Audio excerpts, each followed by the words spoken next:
Olá pessoal, estamos no ar com você com Dinheiro de hoje, o seu programa sobre investimentos aqui nessa parceria entre a Com Dinheiro e a BMC News, para trazer para vocês as principais mentes do mercado, quem faz o mercado financeiro brasileiro acontecer, para um bate-papo leve, mas sempre com o intuito de tornar você um investidor melhor a cada dia, conversando com gestores, participantes de mercado, empreendedores, essas pessoas têm insights para complementar o seu portfólio de investimentos e para subsidiar sua própria tomada de decisão, para que você se torne de fato um investidor melhor a cada dia. E hoje nós vamos falar com o Arthur Carneiro sobre um tema que vocês sabem está movimentando o mercado financeiro brasileiro de hoje, que é crédito privado. Vamos falar um pouquinho de crédito privado desde a sua emissão, a própria gestão das carteiras, oportunidades dos portfólios, as dificuldades, nuances do mercado atual com o sócio fundador da Axis. Arthur, um prazer recebê-lo aqui no Você com Dinheiro de hoje. Muito obrigado. Sou um grande consumidor da sua plataforma. Agora vim pegar um pouquinho de dados aqui em pessoa. Maravilha. Eu vou puxar... eu vou começar para antes dos dados. Eu vou aproveitar a sua vivência, o seu sentimento por dentro do mercado para trazer uma provocação. A gente estava até conversando aqui nos bastidores, antes de entrar no ar, que é o próprio crescimento da indústria. Ao longo desse tempo de mercado, sempre senti que de todas as classes de ativos, crédito privado é que dependia de habilidades mais específicas, né? A gente, graças ao Sharpe, o Markowitz, a gente tem, querendo ou não, um modelo de risco-retorno em ações, cuja liquidez nos ajuda a montar os portfólios e equacionar alguns riscos, que o crédito privado não permite. Então, a sua própria gestão da qualidade de crédito, comprar uma carteira de crédito muito próximo a fazer a gestão de recebíveis do próprio banco, ela é uma arte que você depende da sua capacidade de administrar eventuais defaults. E, ao mesmo tempo, dada a própria demanda por N circunstâncias, a gente vai falar aqui no programa de hoje, do público por crédito privado, muitas assets foram se aventurar nesse mercado por enxergar essa demanda, muitas vezes sem conhecer esse mercado. Então, eu vou jogar essa bola para você. Dá certo isso? Então, acho que no Brasil dá muito certo. Acho que no mundo como um todo a gente vê o crédito privado sendo muito relevante na carteira das pessoas físicas, dos investidores. E no Brasil isso não era tanto. E isso me chama muita atenção, trabalhando numa mesa proprietária, porque, como você falou, o mundo de equities no Brasil é um mundo muito difícil. A gente tem um juros alto quase que constante, né? Então, estou no mercado há um pouquinho mais de 20 anos, e nesse período inteiro o juros sempre foi muito relevante, exceto um breve período do Covid ali. Então, você ganhar da renda fixa com a renda variável é muito difícil. Você, empreendedor, ter um retorno, assumindo o risco de investir acima daquela renda fixa, pagando aquele custo de capital, é muito complicado. Ter um crescimento robusto, que geralmente move as ações, também não é muito simples, né? A gente via o movimento das startups, como era, e isso se devia muito aos juros quase zero que a gente tinha no mundo como um todo, em alguns lugares até juros negativos. 15 trilhões de dólares de juros negativos moveram a economia naquela velocidade. Aqui no Brasil você tem essa trava, né, que é a Selic muito relevante. Então, quando eu comparei durante todo o meu histórico a renda fixa brasileira com a Bolsa, quase sempre a renda fixa ganhava. Só que a renda fixa que chegava aos investidores não era a mesma renda fixa que eu via por dentro do banco. Então, no banco, o banco era quase que o único originador dos papéis do mercado, né? Ele tinha a área corporate, que acessava os empreendedores e que traziam as oportunidades para o banco. O banco tinha a habilidade de estruturar aquilo em papéis, né? Então, transformar aquela necessidade de capital no ativo. E ele decidiu o que fazer com aquele ativo. Se o ativo é muito bom, baixíssimo risco, tão pequeno risco que eu não tenho retorno nenhum, eu ganho um FII e eu vendo para as pessoas físicas que não querem correr risco. Se eu tenho um ativo que tem um risco-retorno mais interessante, que remunera meu capital, eu trazia isso para dentro da minha carteira proprietária. E mais recentemente o mercado de capitais começou a abrir de uma forma muito ampla e a gente viu uma oportunidade de, calma aí, deixa eu trazer aquilo que os banqueiros sempre investiram para os investidores em geral. E aí começa a Axis há 7 anos atrás. E a gente tinha uma visão que esse mercado ele ia crescer de uma forma bastante importante. Junto com a nossa atenção para crédito, a atenção do investidor também começou a vir para cá. E um pouco direcionado pelas plataformas. E aí começou um evento natural. A gente tem uma queda da poupança, 100 bi no ano, 90 bi mais ou menos no outro ano. Esse dinheiro está saindo de ativos que rendem menos e indo para ativos geralmente de renda fixa, ativos de crédito. Então a gente vê um mercado ainda muito incipiente. Estava conversando aqui nos bastidores também um pouquinho sobre como é que é a estrutura de capital dos investidores no Brasil, coisa que ainda é muito pouco eficiente. É uma estrutura de capital que não vem do mercado financeiro, que não vem de investidores que estão trazendo capital, mas eles vêm de parceiros, de fornecedores, muitas vezes de amigos, né? O famoso family and friends.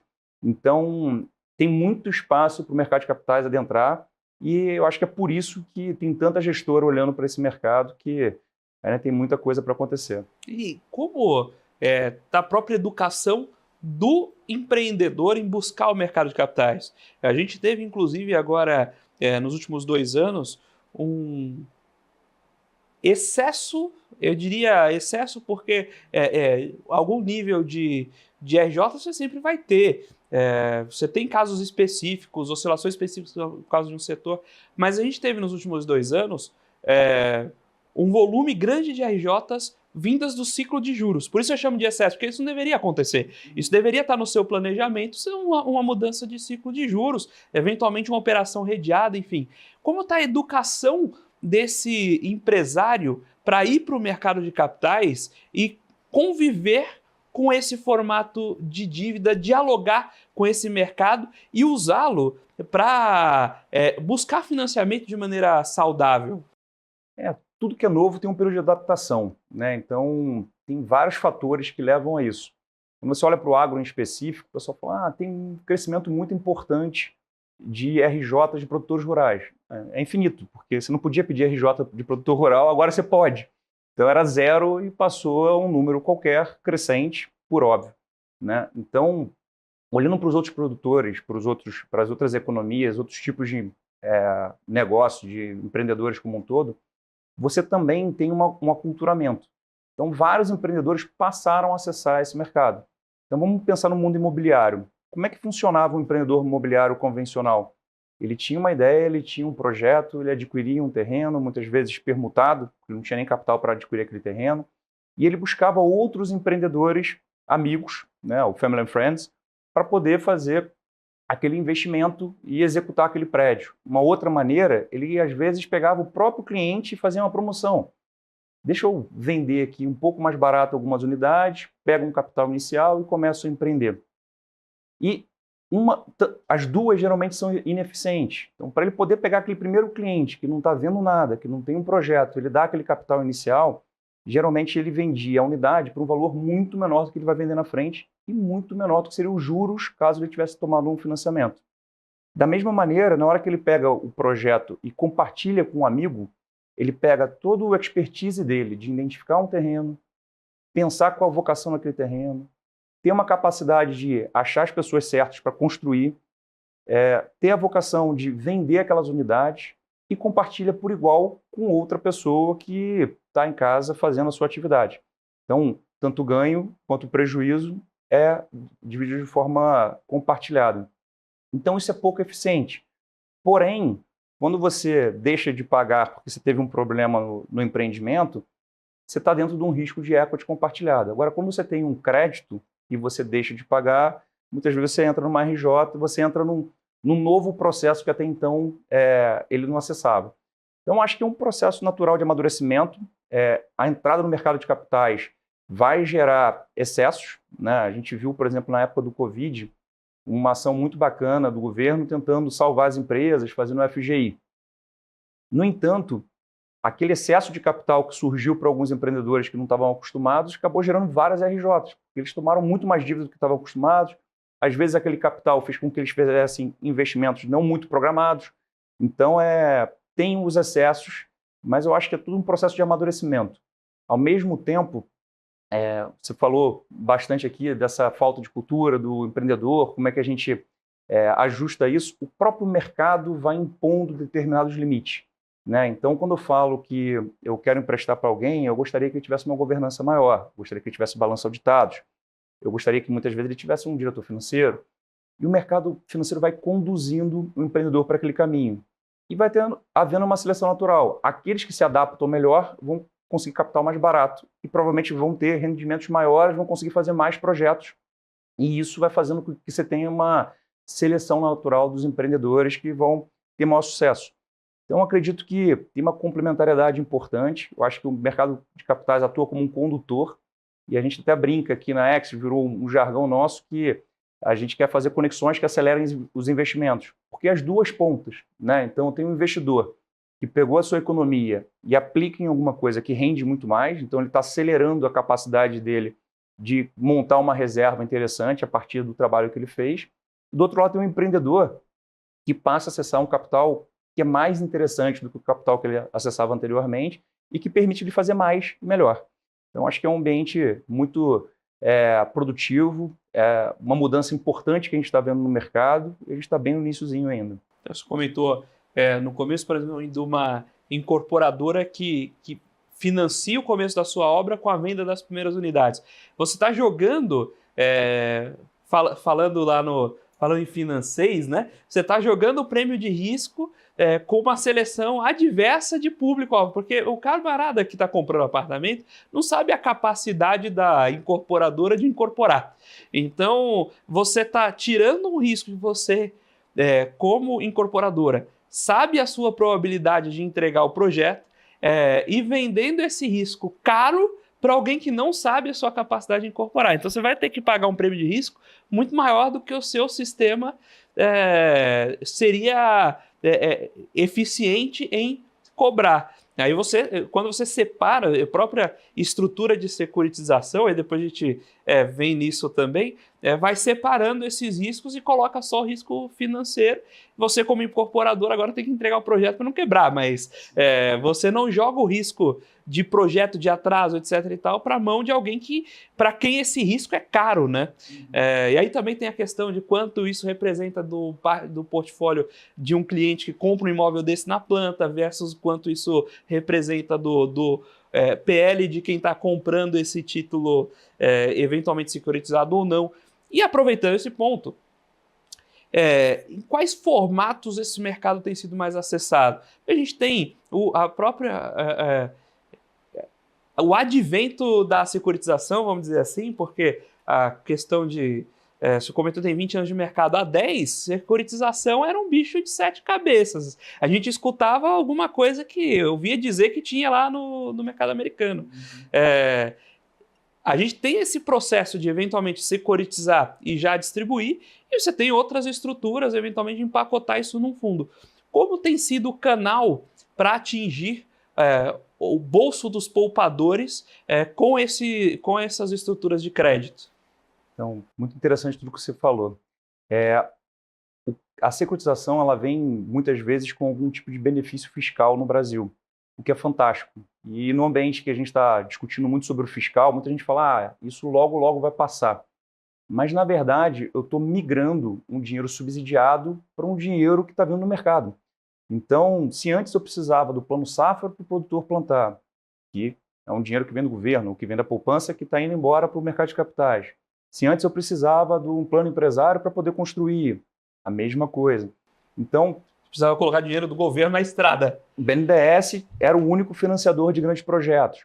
Então, em algum momento, o governo viu que eu preciso do mercado de capitais para fazer esse papel, para fazer isso melhor e mais rápido. E eu criando um incentivo fiscal dentro disso, eu faço esse movimento acontecer de uma forma mais eficiente. Então, eu acho que a securitização traz isso, né? Então, você tem o CRI e o CRA, que geram ativos muito importantes, porque trazem essa eficiência fiscal para o imobiliário e para o agro. Agora você tem o FIAGRO e o FII, que eu acho super importante, pelo que você estava comentando, porque o investidor ele, muitas vezes não tem a habilidade de entender qual o risco ele está correndo. Então, eu conheço muita gente que já usa os jargões, né? Eu tenho CRI e CRA na minha carteira. Pô, muito bacana. Do quê? Qual o risco? Um mesmo emissor tem vários CRIs, muitas vezes. E esses CRIs, eles têm riscos distintos. Um tem uma garantia, o outro está vinculado a outro projeto, um projeto que é muito bom, um projeto que talvez não seja tão bom. Será que esse investidor tem a capacidade técnica de avaliar isso? Então, na hora que você traz a isenção para dentro de um FIAGRO, você consegue uma camada de gestão mantendo a isenção. Então, eu posso aplicar num CRA, um gestor no meio, mas eu consigo receber essa isenção que a securitização me trazia. Mais recentemente, a gente teve mais incentivos também. Então, vários dos fundos começaram a ter come-cotas. Então, eles começaram a pagar impostos. E isso, grandes fortunas que tinham seus fundos exclusivos foram diretamente afetadas. E o FDIC, que é uma securitização, uma estruturação, né, que é um veículo para investimento em crédito, ele não tem o come-cotas, mais um incentivo do governo para o mercado. Me apoie a promover esse crescimento. E mais um incentivo para que todos os investidores comecem a buscar alternativas de investimento em crédito. Movimento esse que a gente vê nas gestoras, né? Então, gestoras de equity passando a fazer crédito, coisa que eu acho que é natural. O mercado de crédito é muito maior do que o mercado de equity. Um grande emissor de ações no mercado de equity é um player que faz recorrente emissões de crédito ao longo do tempo. Um projeto de infraestrutura, de rodovia, ele tem 20% de equity para 80% de dívida. Então, se eu tenho ações equivalentes a 20%, eu preciso de 80% de investidores que entrem no crédito. Então, é um espaço muito amplo, maior no mundo inteiro, e aqui a tendência é que siga o mesmo caminho. Estamos batendo esse papo com o Arthur Carneiro, sócio fundador da Axis, falando sobre o mercado de crédito, sobre a evolução desse mercado, as novidades e como o próprio investidor tem já buscado essas inovações para complementar seu portfólio, o que ele ainda pode aproveitar de oportunidades, o próprio movimento do mercado financeiro brasileiro nessa direção. Agora nós vamos para um breve intervalo, daqui a pouquinho estamos de volta com o segundo bloco do Você com Dinheiro de hoje. Olá pessoal, estamos de volta aqui para o segundo bloco do Você com Dinheiro de hoje, batendo papo com Arthur Carneiro, sócio fundador da Axis, falando sobre crédito privado, sobre como atrair esse público, a ponte tanto do lado do empresário, do empreendedor que busca esse crédito, quanto do lado do investidor, o que ele tem ali para observar, para acompanhar e aproveitar desse mercado. Eu queria voltar nesse segundo bloco, a gente terminou o último falando um pouco sobre os caminhos, né? Tanto o formato de securitização quanto o próprio o fundo como casca para ajudar a fazer essa ponte, a seleção e assim por diante. Eu queria entrar um pouco mais também com os FDICs, as especificidades, né, dos FIAGROS, FRII Infras, como tem sido esse desenho de produtos e quais são as vantagens que vocês estão olhando? Eu sei que vocês, como casa, como gestora, né, vocês têm outras frentes de negócio que a gente ainda vai passar, mas como gestora foram construindo os próprios produtos para adaptar a cada uma dessas demandas e acessar esses mercados?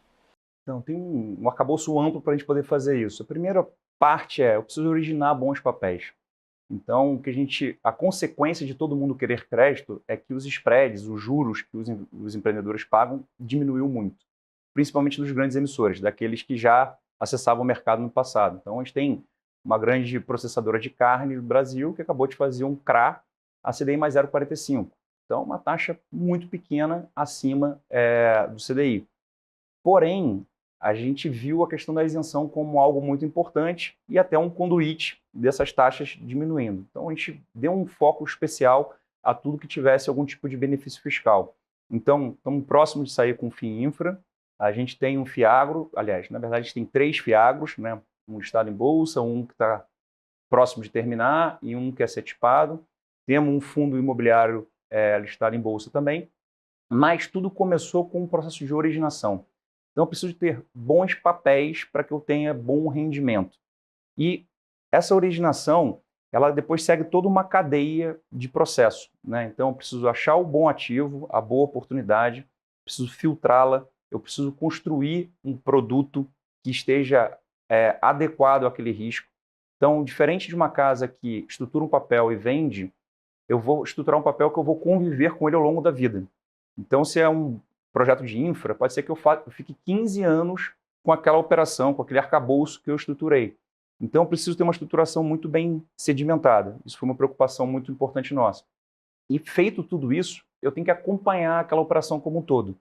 Então, eu tenho que acompanhar cada passo e ter certeza que eu vou ter mecanismos de alinhamento de interesse, né? Então, uma coisa muito importante do crédito, que muita gente às vezes fica preocupado, né?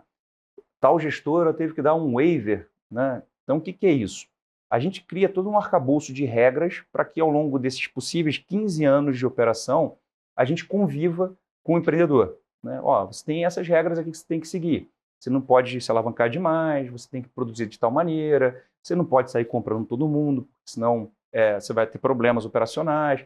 Então, você cria uma série de regrinhas e que, ao longo do tempo, as coisas saem um pouco do previsto, né? A gente teve o Covid há muito pouco tempo e que certamente não estava no plano de ninguém, nem naquele documento.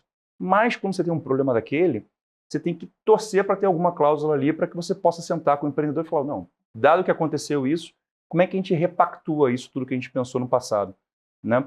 Então, esses são os covenants. E o waiver quer dizer o seguinte, que alguma coisa fugiu ao que eu estava projetando e eu tive que sentar e repactuar. Então, essa parte de gestão é uma gestão muito ativa que é importante.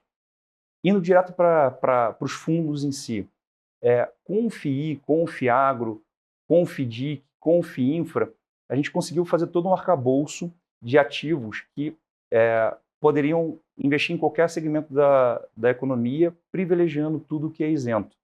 Adicionalmente, a gente montou a Previdência, né? A Previdência é algo que no Brasil é incipiente ainda. Eu trabalhei num grande banco em que a gente tinha um benefício de que 8% do nosso salário a gente podia investir em fundos de previdência que ele disponibilizava. E esses 8% ele dobrava. Então, ter 100% de retorno no investimento que eu aplico na hora é algo exuberante. E a gente, no mundo financeiro, muita gente sabia fazer conta, quase ninguém fazia investimento. Aí você fala, cara, por que ninguém faz esse investimento? Um negócio tão óbvio, né? Ganhei 100% hoje. Você tinha que esperar 10 anos para poder resgatar. Esses 10 anos, rendendo tão mal quanto o fundo rendia, eu perdi aquele 100% e tinha perdido toda a liberdade de usar meu capital ao longo de 10 anos. Então, cara, por que é tão ruim esse mundo de previdência no Brasil? É porque também era um mundo muito restrito, eram poucos gestores que faziam operações de previdência. Então, vamos montar um fundo que a gente tem um objetivo de ter uma boa rentabilidade para que atraia os investidores. E a gente absorve também um pouco da eficiência tributária que tem, né? Então, o PGBL, para quem paga imposto de renda, ele consegue até pegar 12% daquilo que ele ia pagar de imposto de renda, aplicar e ver aquele imposto rendendo ao longo do tempo, e ele só vai pagar o imposto na hora que ele resgata lá na frente, idealmente. Inclusive com uma alíquota menor, né? Com alíquota menor. Então, o que é muito interessante para os investidores também. Então, a gente montou um arcabouço de fundos de previdência. Só que boa parte desses investidores são investidores mais conservadores. E a gente estava conversando aqui sobre os Special Opportunities. Eu preciso de alguém que seja um pouco mais sofisticado, eu preciso de alguém que olhe boas oportunidades de risco-retorno, mas que entenda esse risco, que tenha estômago para ele, que tenha apetite e que tenha o tamanho adequado dentro da sua carteira, que a gente estava mencionando, né? Então, o investidor, quando compra um apartamento na planta, geralmente aquilo é uma enormidade dentro do portfólio dele e ele está correndo um risco bastante substancial. Então, será que ele está no suitability, no tamanho correto dos seus investimentos? Então, a gente buscou esse tipo de investidor para montar uma célula de Special Opportunities e, com isso, eu tenho um arcabouço completo que pode fazer qualquer tipo de operação que venha no mercado. Então, quando a gente encontra um bom empreendedor com um bom projeto, a gente entende aquele risco, a gente monta uma estrutura e a gente adequa o risco-retorno a alguma dessas caixinhas. Você comentou de previdência. Dentro de previdências também montam os fundos com foco em crédito privado? Sim, a gente é especializado em crédito privado, à exceção de uma operação que a gente está montando agora, que é um fundo de terras, né? A gente viu uma oportunidade grande dentro do agro de fazer um pouco de crédito, mas com um viés de investidores que gostam de ter terra. Então, eu fico num binômio de, se o empreendedor foi muito bem, eu recebo renda, se ele não foi bem, eu fico com a terra. Então, não é um investidor que busca só renda com essa estrutura de sale leaseback, que muita gente vendeu, mas é um investidor que gostaria de ter a terra também. Tá? Mas voltando para o mundo de previdência, a gente se deparou com um arcabouço bem complexo para fazer crédito. Então, o fundo de equities, né, de ações, ele quase que tem um fundo que não é previdência e ele faz uma copia e cola para a sua estratégia de previdência. O fundo de previdência de crédito é cheio de regras. Então, eu tenho 25% do fundo que eu posso fazer os estruturados que a gente mencionou. Então, FDICs, só sênior, não posso classe única, não posso classe subordinada, não posso classe mezanino. CRI e CRA, eles ficam todos dentro de uma mesma caixinha que somam no máximo 25% do fundo. Então, já é uma baita regra. restrição. E a gente consegue, com isso, porém, ter uma estratégia em que a gente consegue uma rentabilidade bastante interessante aqui. E a cota sênior do fundo, eu tenho uma gordura de subordinação que faz com que eu tenha maior estabilidade nela. Então, a gente bota bastante cota sênior dentro dessa estratégia, bota de forma bem pulverizada CRIs, CRAs, que a gente faz com foco em outros fundos. Por que foco em outros fundos? Porque eu gosto de ter um acompanhamento muito restrito, muito próximo de cada operação. Se eu não tenho uma célula de imobiliário que vai acompanhar aquele CRI com um cheque muito grande, não faz sentido eu ter uma pessoa dedicada para ficar acompanhando um investimentozinho de R$500 mil, muitas vezes, que está dentro desse fundo para criar pulverização. Então, essa diluição em várias estratégias me ajuda a montar cada uma delas de uma forma mais eficiente. E, adicional a isso, a gente fica buscando oportunidades, né?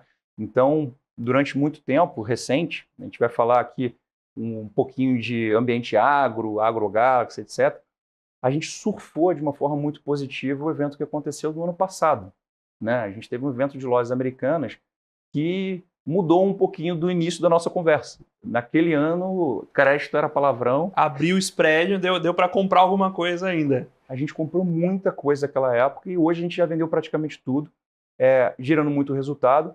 E eu acho que talvez 2024 esteja num ambiente tão positivo de crédito por causa daquele excesso que o mercado cometeu lá atrás. Então, a gente está falando da adaptação dos empreendedores e a adaptação dos investidores também.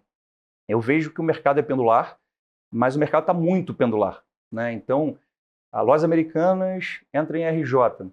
Crédito é um problema extremo, ninguém gosta de crédito, todo mundo resgata, aquilo virou um palavrão, o que não é verdade. Faz parte do negócio de crédito ter problema, né? Então, a carteira dos grandes bancos nacionais, que sempre ganharam muito dinheiro com crédito, tem uma parcela de provisão. Isso faz parte e eles continuam gerando lucros bilionários. Eu acho que não tem nenhum banqueiro triste, né? Então, é um pouco de parte do negócio. Mas quando a gente vem para o mundo dos investidores, esse excesso gera oportunidades, né? E aí depois a gente fala um pouquinho no agro, que eu acho que a gente está vivendo mais ou menos isso. E a consequência futura é quem entendeu aquele mercado, quem tirou um pouco da emoção e começou a buscar oportunidades técnicas, conseguiu fazer bons investimentos e esse é o tipo de oportunidade que a gente carrega bastante caixa para tentar absorver. Sobre esse ponto de fazer uma análise mais técnica dos papéis, o crédito privado tem uma diferença crucial para o mercado de ações, por exemplo, que ações são bem fungíveis. Então, toda vez que eu compro uma ação do Itaú, eu estou comprando a mesma. Mas crédito, não. Cada vez que eu compro um crédito da JBS, ele pode ter cláusulas e circunstâncias diferentes. Vocês, como uma casa que também originam, vocês conversam com o emissor e falam, olha, eu quero o item A, B, C, D e E dentro do contrato. E aí eu queria trazer duas perguntas, né? Uma é como comunicar, como vender esse prêmio para o investidor.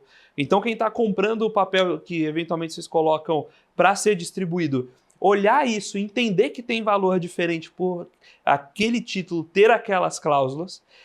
E da outra ponta, como fica o trade-off entre quanto de uma emissão que eventualmente foi originada por vocês preservam e quanto vocês vendem no secundário. Porque se você tem o total da emissão, acontece uma situação limítrofe, assim, você sentar na mesa para conversar, é seu crédito. Agora, quando você coloca em outros fundos, você depende de outras pessoas na mesa para conversar e ajustar essas cláusulas. Que às vezes eventualmente elas vão ser um pouquinho over só para você ter o ponto de conversa. Fala, olha, se você bater esse nível de endividamento, eu posso ter a chamada desse capital. Não necessariamente você vai querer ter, você não quer quebrar a empresa, você quer receber o crédito. Então, mas é importante ter a cláusula desse jeito para você poder chamar o emissor para a mesa. Só que se você amarra isso, vende o crédito e aí o seu sócio ali desse crédito quer pegar esse gatilho e executar a dívida, isso te afeta em outras pontas. Então, como é que é esse equilíbrio? Primeiro, de como vender a boa estruturação desse crédito para o investidor na ponta e na outra ponta, especialmente para os institucionais que compram isso em maior volume, equacionar quanto vocês ficam com a dívida e quanto vocês podem colocar a mercado que faz sentido para vocês. Indo para o ponto da venda, tirando os investidores profissionais, ninguém entende o benefício da estrutura. É certo. Então, a melhor venda é o resultado futuro, né? Então, o que a gente se preocupa, e a gente vai crescendo geralmente de uma forma lenta, consistente, sem muita preocupação em crescimento muito rápido, eu vou mostrando aquilo.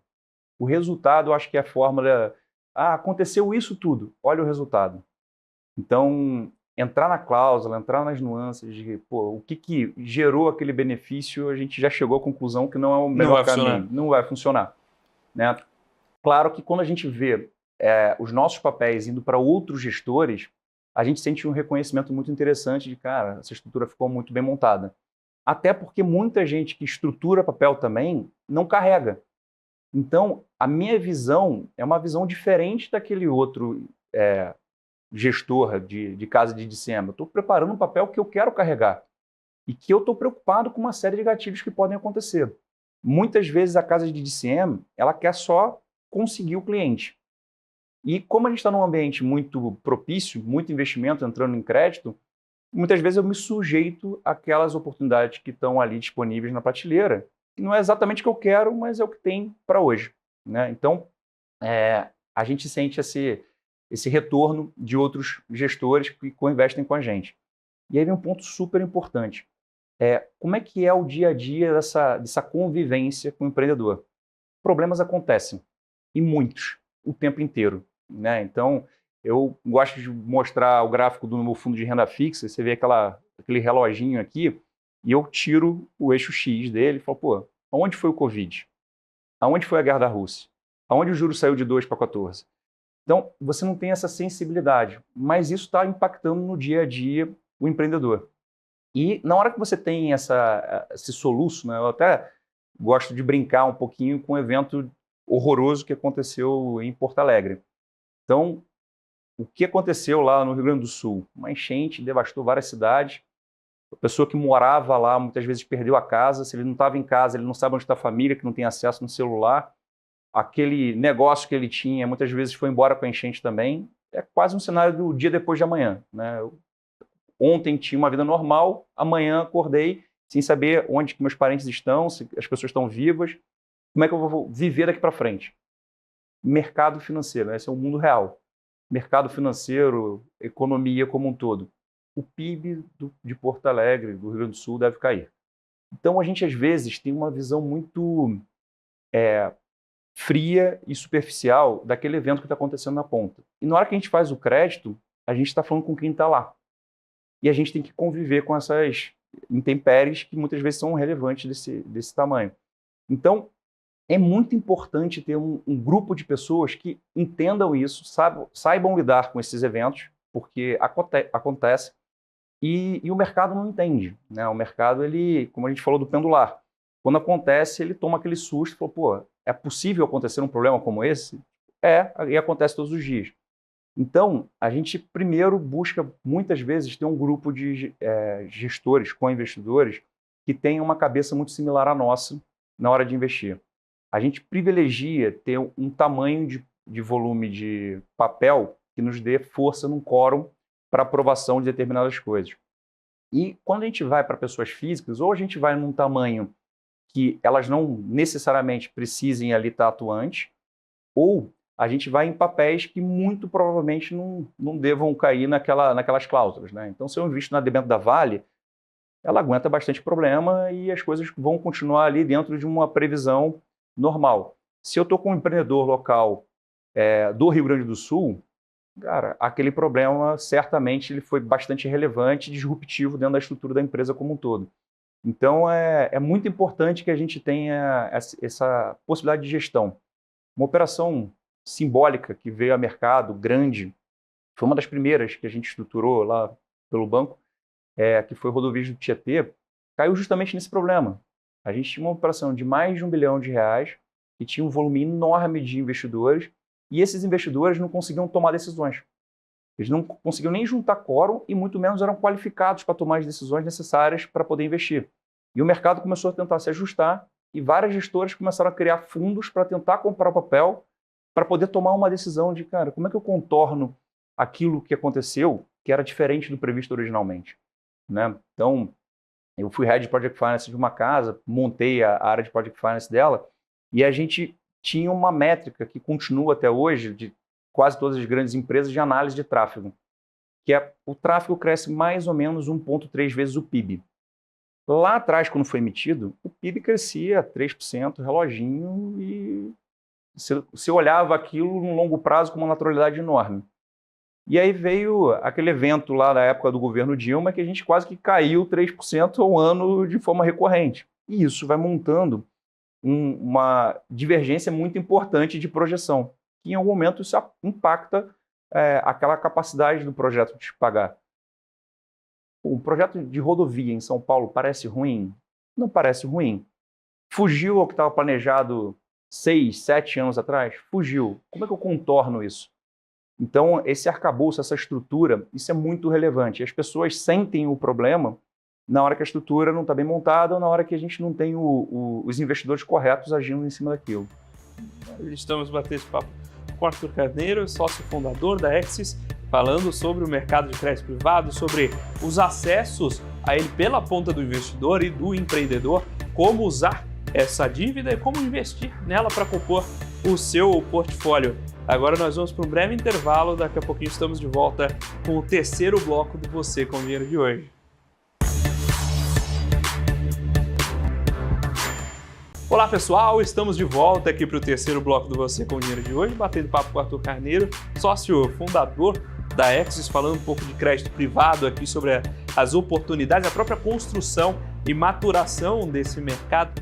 E a gente terminou o último bloco falando de características da emissão, dos testes e como a gente vai aprendendo com as novidades do mercado.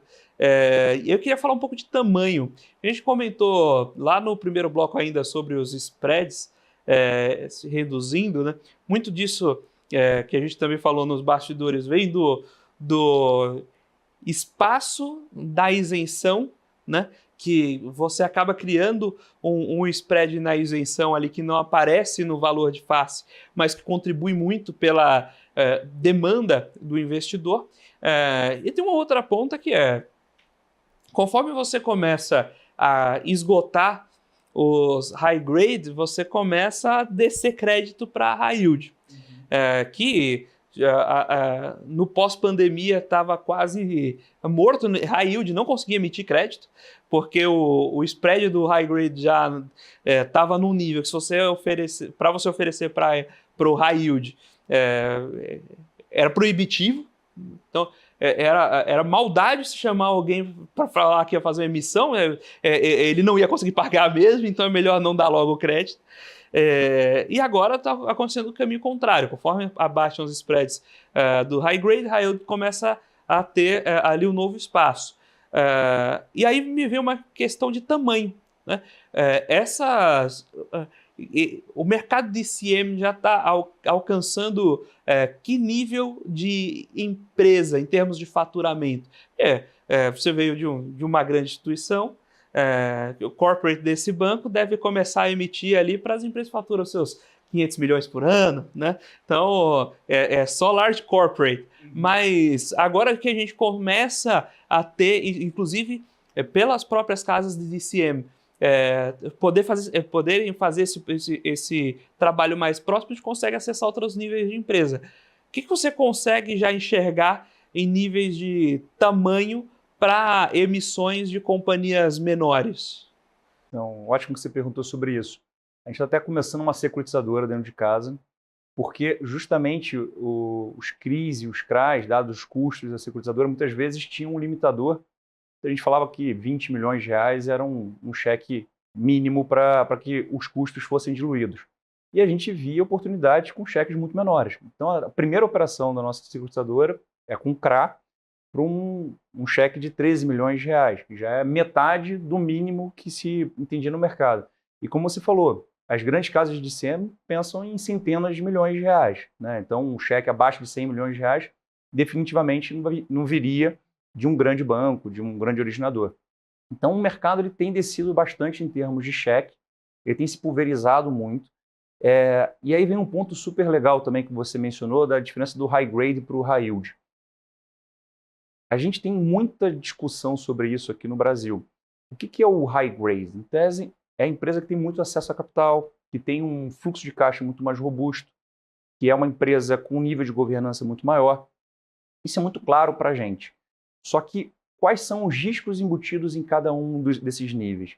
Na hora que o mercado de capitais começa a trazer mais gente da base da pirâmide, tem muitas empresas que faturam bilhões que têm riscos substanciais, que muitas vezes são emitidas como high grade, porque elas faturam bilhões.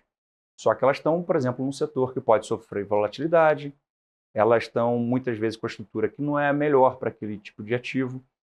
Então, a gente pensa muito o high yield, que em tese é quem paga mais juros, mas eu acho que é um olhar muito limitado. Está num país continental. Se eu estou perto da Faria Lima, eu vou ter um custo menor do que alguém que está a 1.000 quilômetros daqui.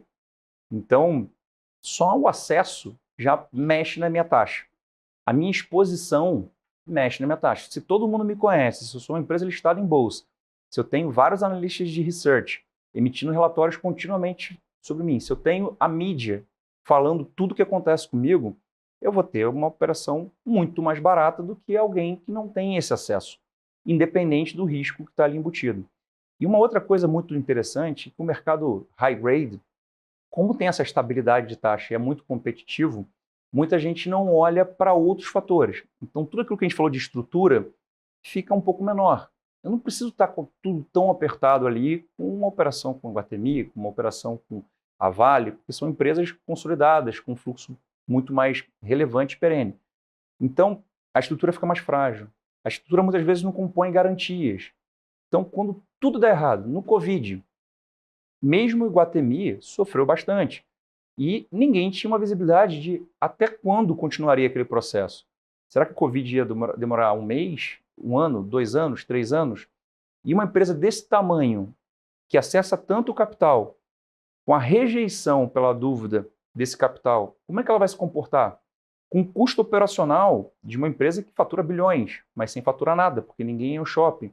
Então, o high grade, ele muitas vezes peca pelo excesso de acesso ao capital e da dependência que existe desse capital. E o high yield, muitas vezes tem uma estrutura tão bem arrumada, tem tantas garantias, que na volatilidade ele consegue transpor melhor do que o high grade. Então, a gente estava falando rapidinho aqui um pouco de AgroGalaxy, que é um evento importante dentro do agro, né? Chamou muita atenção. Eu comparei um pouco com a lojas americanas, e sinceramente eu acho que é uma comparação ótima, porque a aversão que trouxe para o investidor é similar à que houve na época de Americanas, e esse ano em crédito a gente teve 540 bilhões de emissões no mercado, que já supera 15% do ano passado inteiro, e a gente tem mais 3 meses pela frente.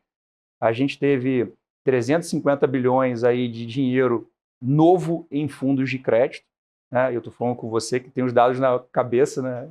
A fonte vem dele.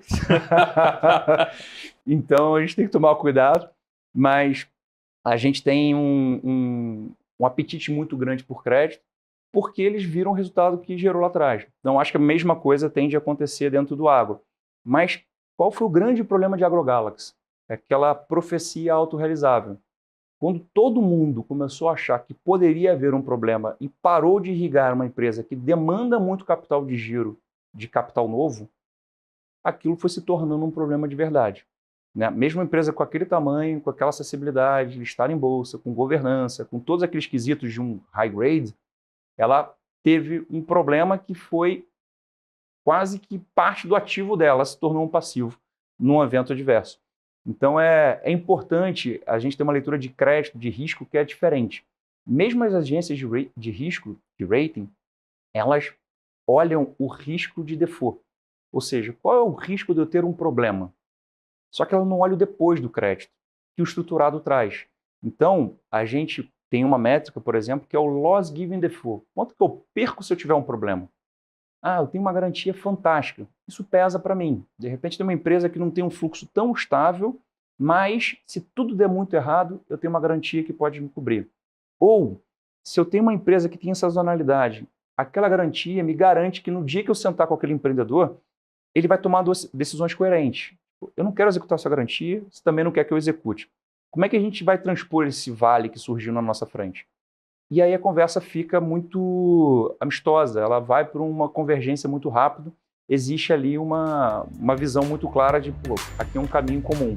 Estamos batendo esse papo com o Arthur Carneiro, sócio fundador da Axis, sobre o mercado de crédito privado, suas alternativas, tanto para o empreendedor, para o empresário, quanto para o investidor. Agora nós vamos para um breve intervalo, daqui a pouquinho voltamos com o quarto e último bloco do Você com Dinheiro de hoje.